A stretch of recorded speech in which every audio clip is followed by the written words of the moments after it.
The statistic you always kind of want to keep in the back of your brain is that over a lifetime, 1 in 8 women will be diagnosed with breast cancer. So that means for an individual assigned female at birth, there's a 13% chance that if that individual lives to age 85, that they will be diagnosed with breast cancer. It's the most common cancer diagnosed in this group.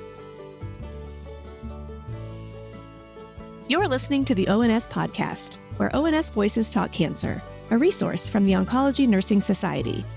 Through conversations with subject matter experts, we examine the important issues in oncology nursing, from new treatments to patient-centered research to advancements in clinical practice. Join us as we hear from nurses in all facets of oncology care, from bench to bedside and everywhere in between. Hello and welcome to the ONS podcast. I'm your host, Jaime Weimer, Manager of Oncology Nursing Practice at ONS. And today we're talking with Suzanne Mahon, Professor Emeritus in the Division of Hematology and Oncology at St. Louis University in St. Louis, Missouri, about what oncology nurses need to know about breast cancer screening and risk assessment. This episode is the first in our new cancer site-specific series that highlights oncology nursing considerations for key aspects of the most commonly seen cancers. As a reminder, you can earn free NCPD contact hours after listening to this episode and completing the evaluation we've linked in the episode notes. Welcome, and thanks so much for joining us today, Suzanne. Thank you. Let's start off with a little bit about some key statistics regarding breast cancer in the United States, including how common it is and how does it affect individuals of different biologic sexes. The statistic you always kind of want to keep in the back of your brain is that over a lifetime, 1 in 8 women will be diagnosed with breast cancer. So that means for an individual assigned female at birth, there's a 13% chance that if that individual lives to age 85, that they will be diagnosed with breast cancer. It's the most common cancer diagnosed in this group. Overall, there's about 310,000 new cases of breast cancer annually in individuals assigned female at birth. That number goes up and down a little bit, but has stayed fairly stable over the last decade. There's been a little up and down with COVID because people didn't get screened and then they catch up screening. But overall, it stays about the same. What has changed in probably the last 10, 15 years are the number of cases of in situ disease, which is not included in that 310,000 number. And there are about 56,000 new cases there. And those are really cases of breast cancer that are 100% or 99% curable. We really only find those in women who are engaging in regular mammography. That is a really big piece to understand about why screening is so important. We also need to remember that there are about 2,800 new cases in individuals who are assigned male at birth. And we always kind of forget that. They don't think they can get breast cancer. They have PECs, but they actually do have breast tissue. In my world of genetic testing, it's always important to remember that when you have an individual who's assigned male at birth diagnosed with breast cancer, that is an automatic referral for germline genetic testing because the risk is higher. Unfortunately, probably about 42,500 women die every year from breast cancer. And that number still seems really high because mammography screening has really enabled us to detect breast cancer in many, many cases when it would be most treatable. And so that's a place where you would like to see some real progress. There are also about 550 men die from breast cancer each year. So it is a disease that still comes with a lot of cost. But, when you take a look at those numbers and then you kind of think about them a little bit more in depth, there are some disparities that we really need to think about and be aware of. So the incidence in white women is about 138 women per 100,000. So then if you look at Asian Pacific Islanders and Hispanics, the number is about 104 per 100,000. So a lot less than in white women. And Black women kind of fall in the middle at 123 per 100,000.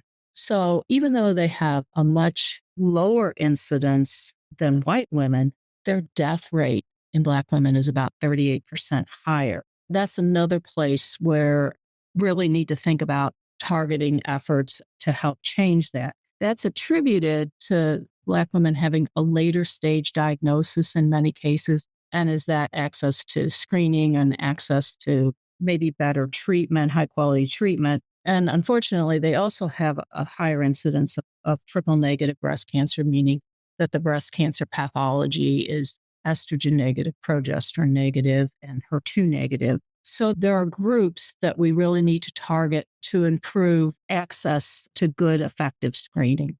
Absolutely. And thank you for all of those really important, sobering, but grounding statistics on the incidence that we're seeing and how that differs for certain populations, certain groups. I really appreciate how you pointed out sort of the DCIS diagnosis and how anecdotally, I recently did have a connection to me who received that diagnosis. And those were kind of my exact words. I was like, this is why we do mammograms, right? This is why we do screenings, is to hopefully catch it exactly right here, the earliest it can be and the most curable it can be. And so I think that's a great kind of a jumping off point of talking about screening. So what are the current screening recommendations for individuals who are at average risk for breast cancer?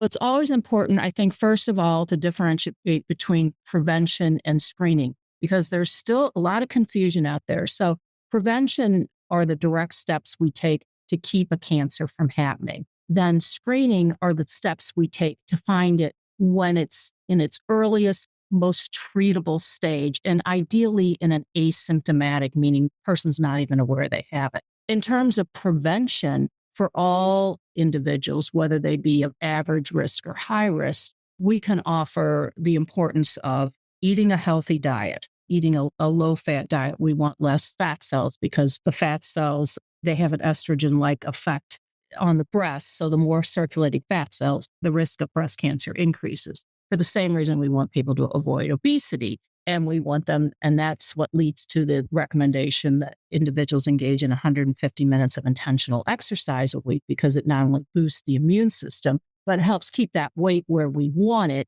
to decrease that estrogen. And we also want people to limit alcohol. And for individuals assigned female at birth, we're talking less than 1 drink per day. And when alcohol is processed through the liver, one of the byproducts has an estrogen-like effect on the breast, which can increase the risk for developing breast cancer. So primary prevention for all individuals, which is always best to prevent, would include 150 minutes of intentional exercise, watching the diet, keeping that weight as low as possible. We want more muscle and less fat mass, and limiting alcohol intake.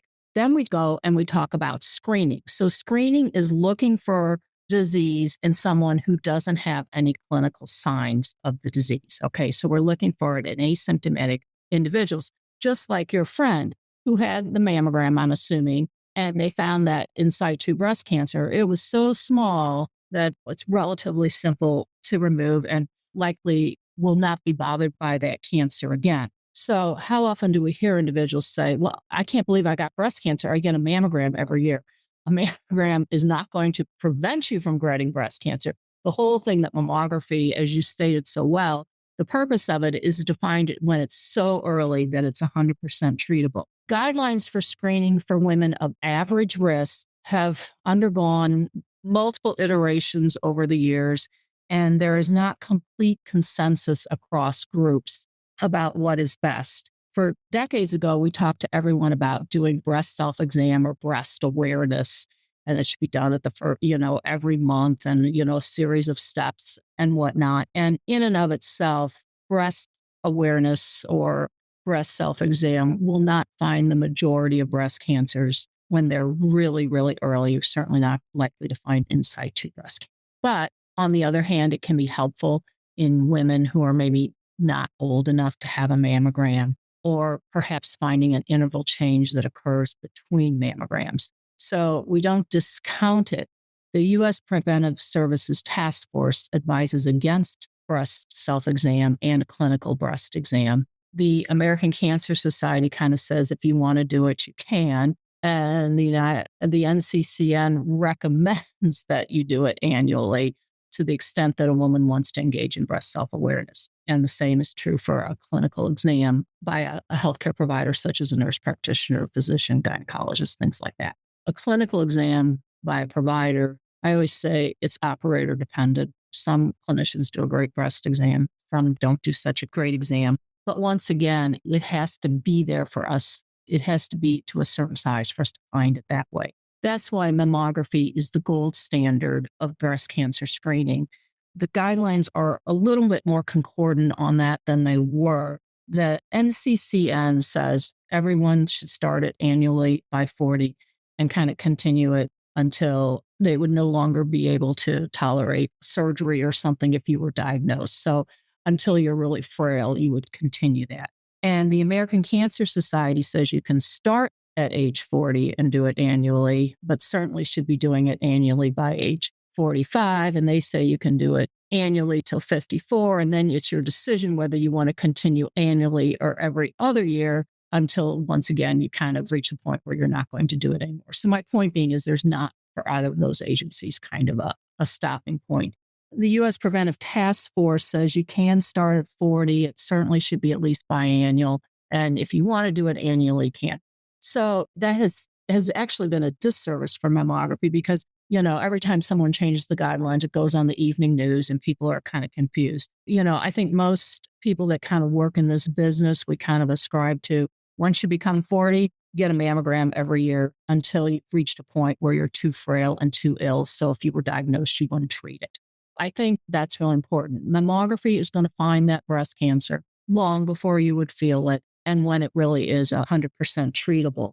The kind of sad thing about mammography is that probably the most recent statistic, and this kind of is post-COVID, is that 67% of women age 40 and over have had breast cancer screening in the last 2 years, which means that there's a hunk of women, 33% of women, who have not had breast cancer screening in the last 2 years, and that who are 40 and over. And that to me is a really, really sad statistic because that's a missed opportunity for screening. And the question I sometimes get too is, well, my patient is not well insured. How can they access in terms of financial should not be really a big barrier because through the CDC, there's this National Breast and Cervical Cancer Detection Program, and they probably screen about 300,000 women a year through that program. I live in Missouri and we're the Show Me state, so it's called the Show Me Healthy Women Program.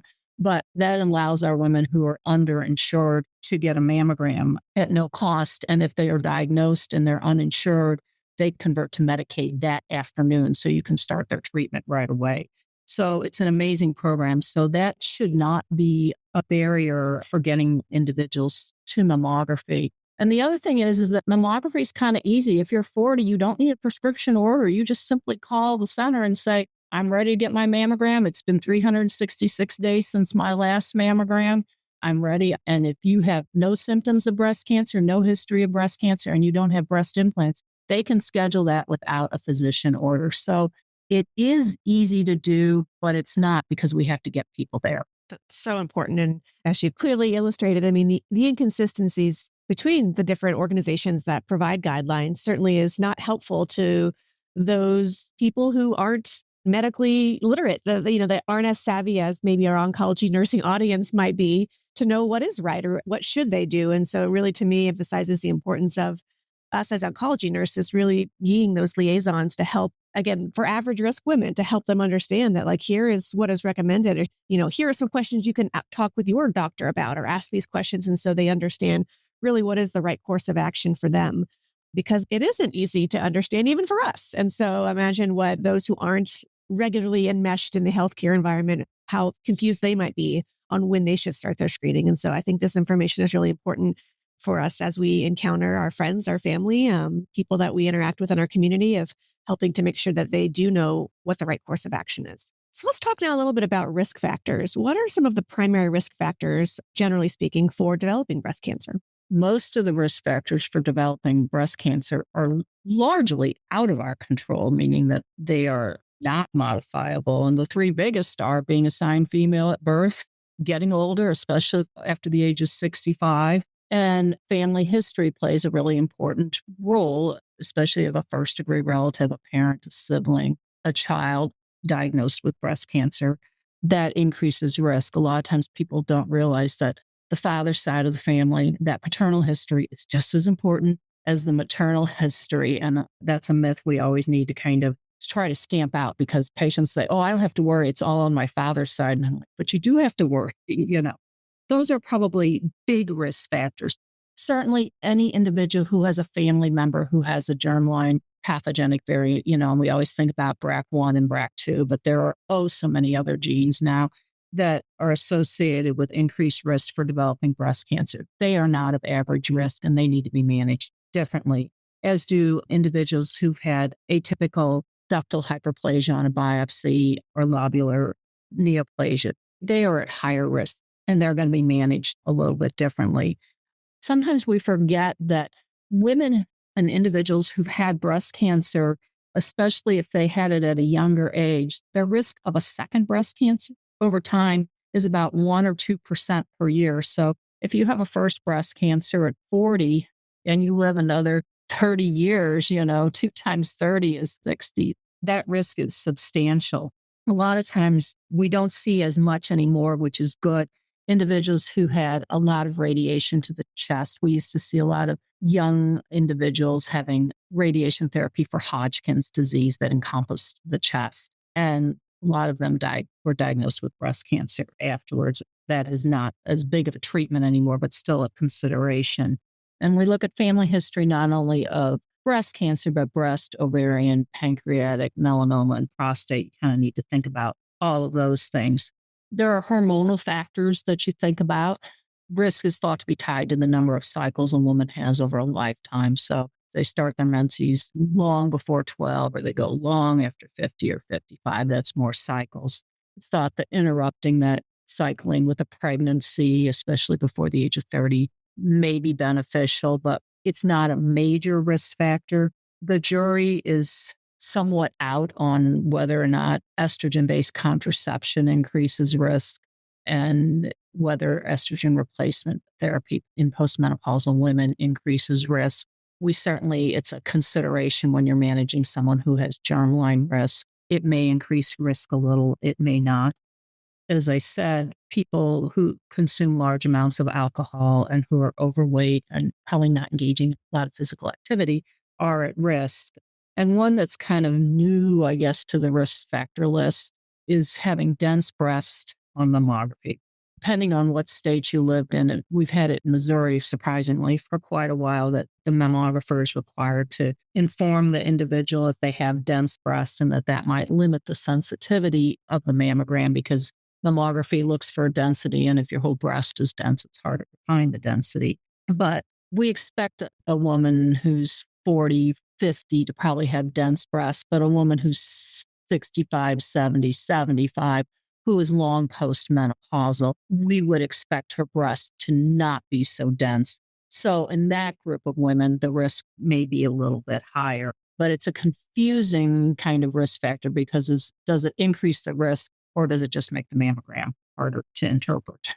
I've seen that become more common as well. And as you said, in your state, and I think many other states. Most states now have something, not 100%, but most have something. So it just varies. Some sort of kind of requirement to report that as part of those mammogram results. Yeah, absolutely. And it scares women. Sure. And a lot of women have dense breasts. A lot of women have dense breasts. And that's an opportunity to kind of explain how mammography works. That's why it's so important that you get one every year so we don't miss that change. But having dense breasts doesn't mean you're going to get breast cancer. So let's talk just a little bit before we move on into the really fascinating part in terms of the genetic, family history and genetic piece of this. Let's talk just briefly about some of the tools and models that are used to provide that breast cancer risk assessment. Can you talk a little bit about those?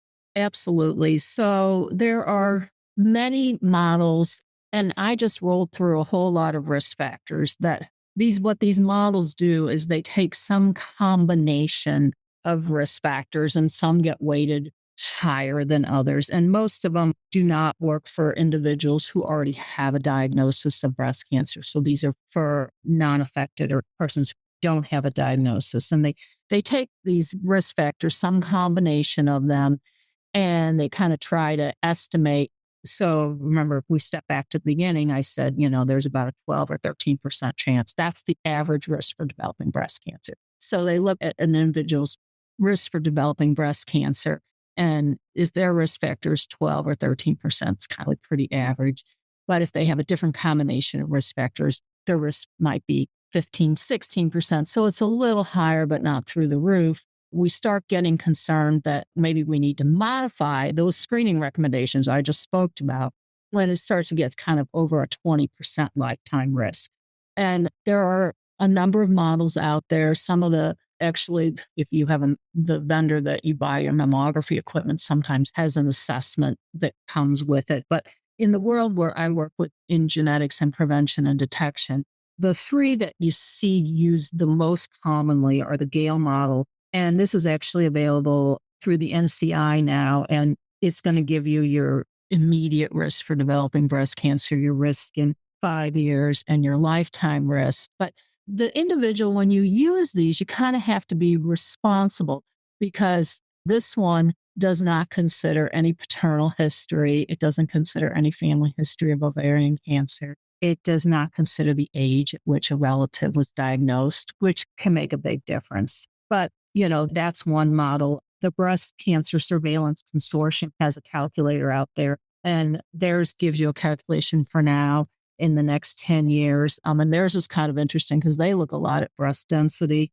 and they look at your body mass index is one of the big things. They weight those kind of heavily. The Tyrer-Cuzick has been out there a long time, and many people in the genetics field will use this one because it also gives kind of an indication of what's the chance that we might find. It initially looked at just BRCA1 and BRCA2, but what's the chance that we might find something germline in this particular individual? And it looks at a lot of those risk factors, and it's really important. It looks at the family history and it asks how old someone was when they were diagnosed. And as long as the provider is responsible when they fill it out, because it also wants to know how many relatives don't have cancer, it will actually give you a somewhat, I think, probably the most robust, risk assessment. But they all have flaws. They all over and underestimate. So if someone has a big paternal family history of breast cancer, and the Gale model is not going to help you. The clinician needs to be responsible about it. But it's also the only reason we do this, and I always point this out to families and individuals when we're talking to them, is that if the risk is over 20% for developing breast cancer, then we need to think about modifying those guidelines I just spoke about. So maybe you're going to start mammography screening before age 40. Maybe you're going to add breast MRI to that. Those are individuals that probably would benefit from seeing a breast surgeon once or twice a year to have a very careful exam.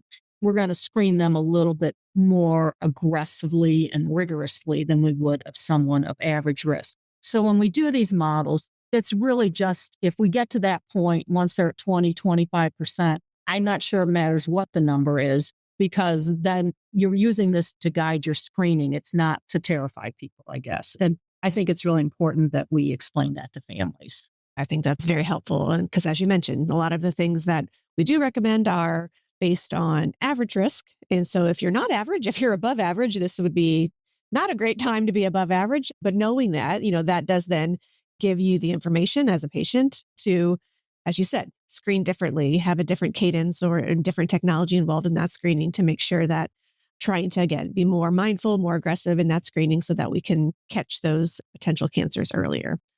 Let's move on now and talk a little bit about, you mentioned briefly when we're talking about risk factors of knowing a patient's family history, not only of breast cancer, but of other cancers.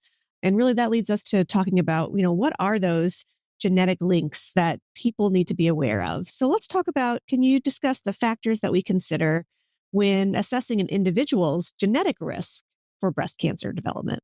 First of all, you kind of need to remember that about 10% of all breast cancer, give or take, is going to be probably somehow associated with a pathogenic variant in some gene associated with germline risk. Now, we always think about BRCA1 and BRCA2, but there are many more genes out there. Some are higher risk. Some are, the risk might be a little higher. It might be, if you have that particular gene, it might be 25% lifetime risk, not the 75 or 80% we might see with one of BRCA1, BRCA2. So they come with a lot of differences. But the first step in this process is figuring out who needs to be sent. And ideally, patients are referred to a genetics professional because there's a lot of nuances in one, picking the right test, the best specimen, but not only that, but then the interpretation and of the results, and then managing the family. If you find it in one person, then we use the term cascade testing. You keep testing other family members until you kind of, eliminated all the people who have it and whatnot.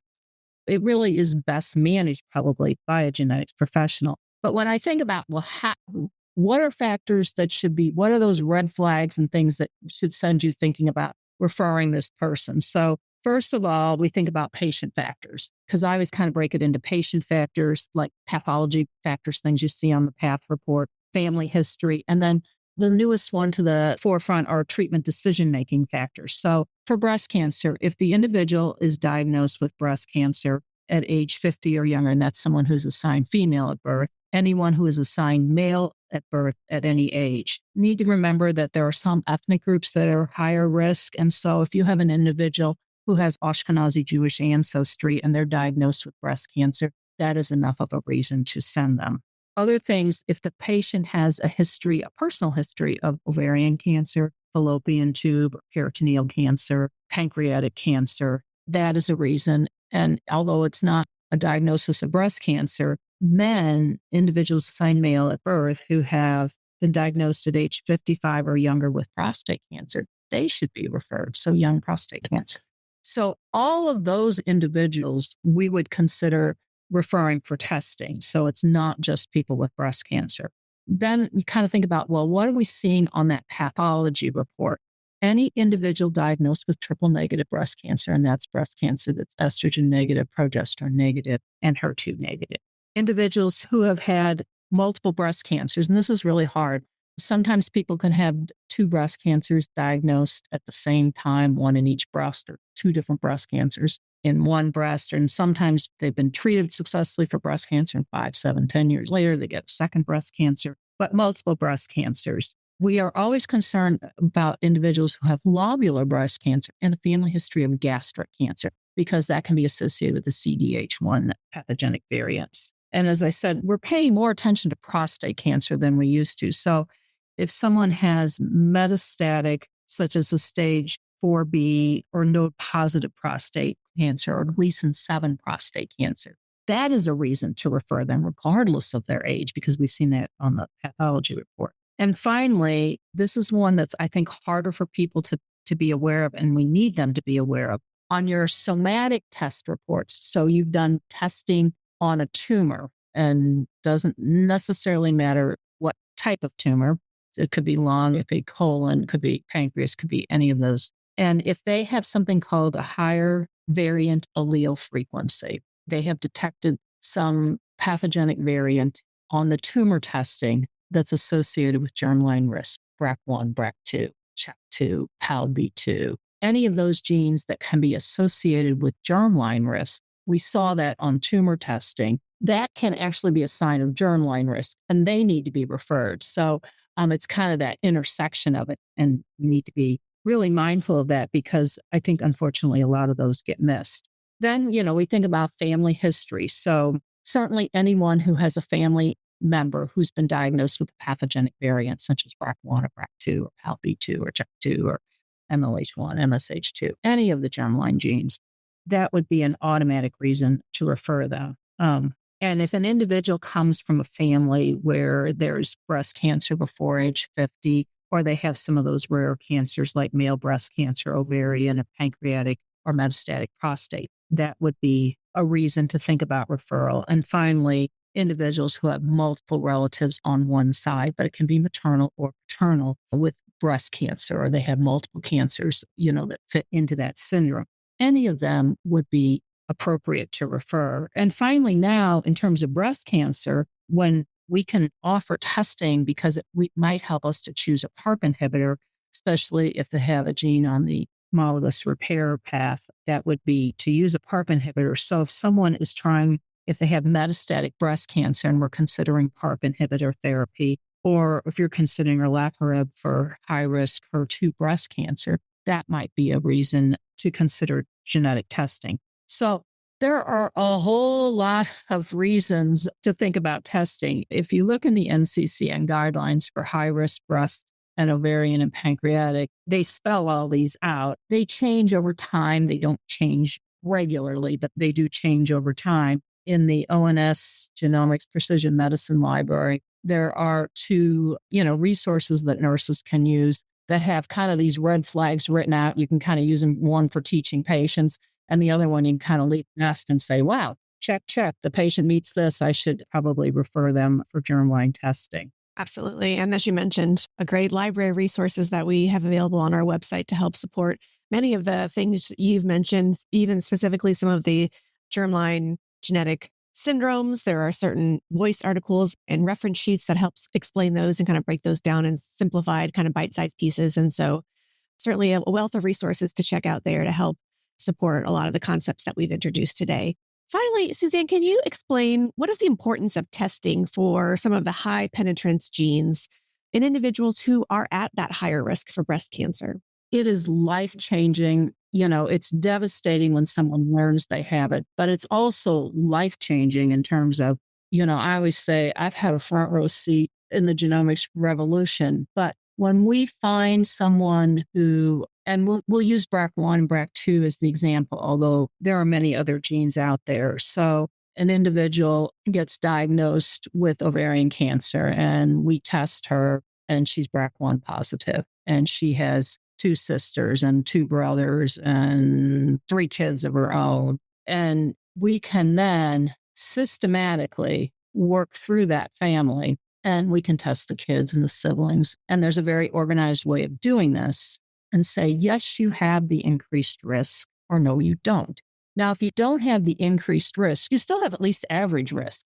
I spend a lot of time talking to patients that, I'll say, I've got some good news for you. You've tested negative. And they're like, oh, good, I won't get cancer. I'm like, well, no, you still have regular people risk. Right. You just don't have this ginormous risk because, if we're talking about BRCA1, we're talking 75, 85% chance of developing breast cancer for a lifetime. And 50% of those are probably going to happen before the age of 50. So, it happens in people who are in the prime of their life and who maybe this is not what they're thinking about every day. And if we go back to our example of, say, the woman's diagnosed with ovarian cancer or she's diagnosed with breast cancer and she's BRCA1 positive and she still has her ovaries, well, her risk of ovarian cancer might be 50%. So she might benefit from having those ovaries removed, even if she's a little bit older. And if she's treating her breast cancer, she's probably going to want a bilateral mastectomy at that time and not do a smaller, like a lumpectomy or something, because chance of her getting a second breast cancer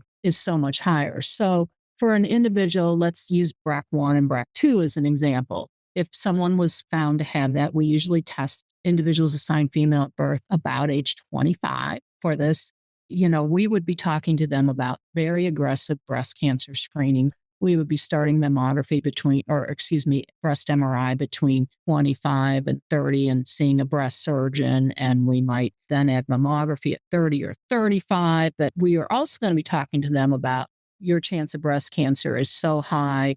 And are you willing to consider risk reducing mastectomies, which is a big deal surgery? I don't want anyone to ever walk away and say, oh, Suzanne Mahon said, go do this. It's no big deal, because it is a huge, huge, big deal. But on the other hand, if you have an 85% chance of getting breast cancer, good chance you're going to get it. And then it's on our timetable. And what if you don't find it early enough to avoid chemotherapy and whatnot? So for a lot of individuals, this gives them a sense of control. And one, I think that's kind of with BRCA1 and BRCA2, ovarian cancer is even a tougher one because there's really not a lot of good diagnostic screening methods, and there's really not a lot of still fabulous treatments. So for some of those women, we're going to talk to them about risk reducing surgery. And, one of the things we're seeing now is that, maybe the woman says at 35, she's done having children. So we might go in and take both of her tubes because we think many of them start in the tubes. And then when she's 40 or 45, go ahead and complete the oophorectomy.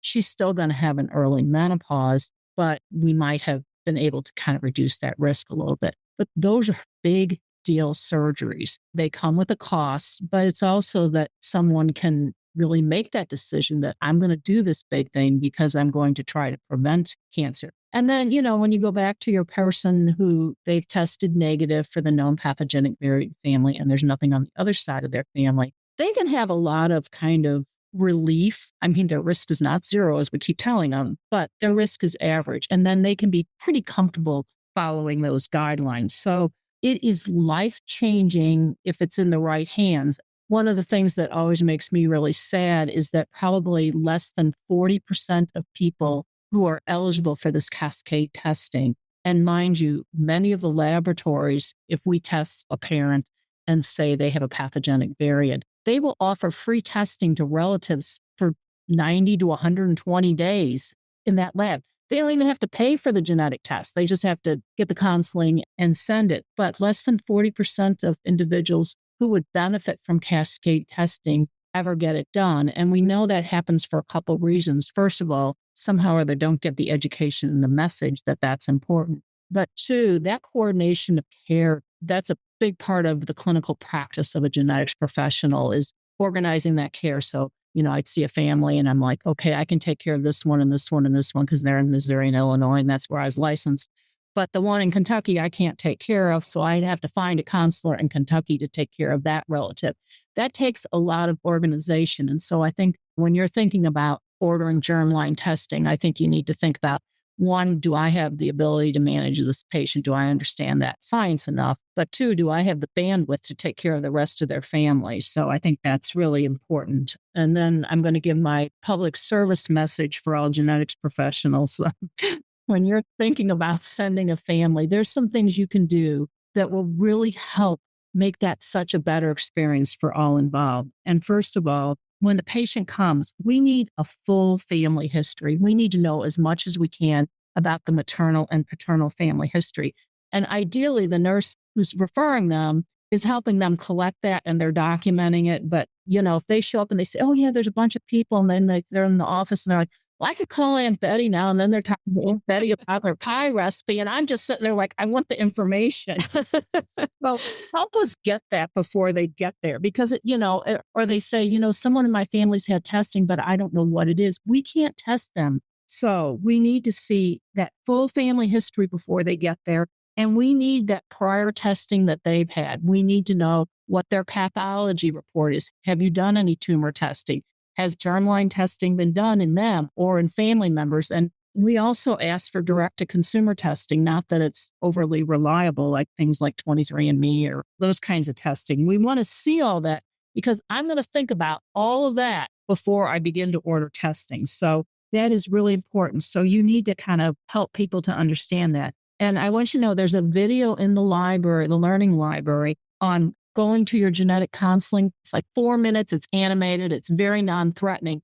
And we want people to not be scared, but we want them to show up with the full family history, maternal and paternal, and all the test results, because if they don't, we can't help them. It's a delayed appointment. And, when there's limited numbers of professionals, we don't want that happening. I also want to talk about the timing for offering testing. If you're in a breast cancer clinic and your patient is newly diagnosed and they're going to get neoadjuvant therapy for, 6-8 months, whatever. We do not need to see them urgently. They can get 1 or 2 treatments under their belt. They can kind of get acclimated to or adjusted, whatever word you want to use, to the diagnosis, kind of calm down a little bit. And then we can see them and we can get that test results back in plenty of time for them to make a surgical decision. So there's no urgency to that. If, on the other hand, you're in a breast clinic and your patient is a good candidate maybe for a lumpectomy or a limited breast surgery followed by radiation therapy, and they're trying to decide whether they want to do that or perhaps a mastectomy or bilateral mastectomies, they need that information pretty quickly because they're trying to make the best surgical decision. So let us know why the patient is being referred. If you say they're trying to make a surgical decision and soon, most of us save several appointments a week for those kinds of patients so we can get them in quicker. But they're harder to consult because they're so nervous about all the breast cancer and all the other unknowns in their world. So if we can kind of delay it to a little calmer point, that's always a little better. And it's also important to understand who the best person to test. And that's usually someone who we use the word affected or who has that diagnosis. So the person who has ovarian cancer or the person who has breast cancer. not their daughter who doesn't have the diagnosis. Now, if no one's alive, we'll test the daughter. But if there's a better person to test, so sometimes we'll point that out as well, and you can help us with that. And realize that if someone tests positive in a family, we need to initiate that cascade testing for the rest of the family. Otherwise, we lose that benefit for prevention. And I want you to know there are a whole lot of genetic disorder reference sheets. In fact, the one on BRCA1 and BRCA2 has been recently updated. Every time the guidelines kind of change, we go in there and update these. And they're kind of just great little summary sheets about the risks and what the general recommendations for care. So it's a good review for you, or you can point patients to them if you want. And I would encourage you to use those. Suzanne, thank you so much for all of this outstanding information. What I'm struck as I listen is just, I hope our listeners, as you listen to this episode, or if you go back and do a little repeat listen, consider how this information, you can apply it in your practice. Certainly not all nurses work in a breast specialty clinic or in a genetic counseling clinic, but we'll see patients who they themselves have a breast cancer diagnosis, their family might have one. I think it's good to consider, like, how can I use this information and apply it to the better for my patients, for their families? Really resonated with me of just the importance of that communication of the cascade testing. And if they avoid it out of fear, that's the worst outcome possible. And that could be so easily resolved by having a trusted nurse talk them through the importance of that and what it means and the information and the power it can give them with that information. And so I would just challenge all of our listeners to think about, even if you're not in a breast specialty clinic or you see all kinds of diagnosis, what pearls can we take from this discussion here and apply that so that we can make sure that patients who are at higher risk, any cancer, we empower them with the right information and the right guidance so that they are getting the appropriate evaluation and referral so that they can gain all of that information and then use it for their decision making, whether it impacts their treatment or their family's future decisions, just a whole host of implications that you so well articulated for our audience today. So thank you so much for that, Suzanne. As we reach the end of our episode here today, we do always like to run through just a series of some quick fire questions to help highlight and summarize some of the important points that we've talked about today. So to start that off, how do you think healthcare professionals can evaluate their hidden or their implicit bias about breast cancer risk and screening? I think you kind of need to think about that screening is not as available probably in some areas as others. I work in a big state where there's a big chunk of rural area, and kind of need to think, how difficult is it for patients to get that, and not assume just because mammography is a good thing that everybody's getting it. When I think about the world of genetic testing, when I work with some ethnic groups, Hispanics, Blacks, you need to realize that much of the genetic testing for germline risk was normed on middle to upper class, well-educated white women. And so there are a lot of changes in our genetic material that are probably related to ethnicity that we don't understand. And unfortunately, those groups are going to see more variants of unknown significance, which can be a confusing genetic result. And I think kind of preparing people for this limitation is important. I also think you need to think about in your screening programs, what about individuals who are assigned female at birth who perhaps identify as trans or bisexual or non-binary? How do they access screening that's going to be comfortable for their gender identification? And how do we treat those individuals? I think that that's something we really need to think about. And that if we're constructing a pedigree, do we use the proper symbols and terminology? There's a paper in the CJON in August of 2023 that goes through that. I would encourage you to kind of look at that and think about that very carefully. What are some common misconceptions about breast cancer risk and screening? The one I always love is that all women are at risk. I was working with some medical students not too long ago, and they said they're low risk for breast cancer. If your lifetime risk is 13%, it is not low. That's your average risk, and some women are higher. So I think it's important to realize that all are at risk. I think, as I said multiple times, risk can come from the father's family history. So we need to be really mindful of that as well. I think that's another one that you see over and over and over again. And I'd like to go away. What's something about this topic that's not often discussed, but you wish people knew more about? I think we don't pay enough attention to the importance of primary prevention in terms of diet and exercise and alcohol, limiting alcohol intake. No, if you have a BRCA1 pathogenic variant, you can't prevent it by, just a healthy diet and whatnot. But that is so important, even if it reduces the risk a little or it delays the development a little, that is good. And that is so within our control. I think we just, we give a prescription for every kind of medication known to man, but we don't give a prescription for like, wow, this is what we really want you to do this. We don't spend enough time. We just say, go eat healthy or go exercise, but we don't explain to patients why that's so important. What additional training or education do oncology nurses need to stay current on this topic? As we discussed earlier, the guidelines do kind of change from time to time. I think being aware of what the guidelines are, the NCCN has an entire guideline on breast cancer detection, and I think it's fairly straightforward to follow, and it spells it out, and it does consider risk. And I think that that's important to kind of really watch those guidelines. And I have, had this privilege of sitting for decades watching genetics. That's the only area I've ever worked in. That is always completely changing. And just when you think you got it, there's something new, and it's really driving our oncology care. And I would really encourage people, I know we've said it about 10 times now, but to look at that genomics precision medicine library. There are resources in there if you want to spend 3 minutes, 5 minutes, 10 minutes. If you got a whole hour or two, there's courses. There are so many things in there. And if you really want to become more savvy, you can. And that's a great place to start. And then aside from that, are there any other additional resources that you would recommend for patients or other healthcare professionals who want to learn more? I like the NCCN guidelines. I think they're very helpful, as is their journal. And the American Cancer Society publishes breast cancer facts and figures every year. And those are incredibly helpful if you're doing program development, because you can get information about your state, but you can also get overall information if you're trying to prove that there's a gap in care. There's a lot of good epidemiologic information in there to help. Well, outstanding. Suzanne, thank you again so much for your time and your expertise on a great discussion, and certainly a great start to this series that we plan to continue in future podcast episodes. Do you have any final comments to share with our listeners today? I think it's always important. I always say that when they're newly diagnosed, that's kind of your teachable, reachable moment.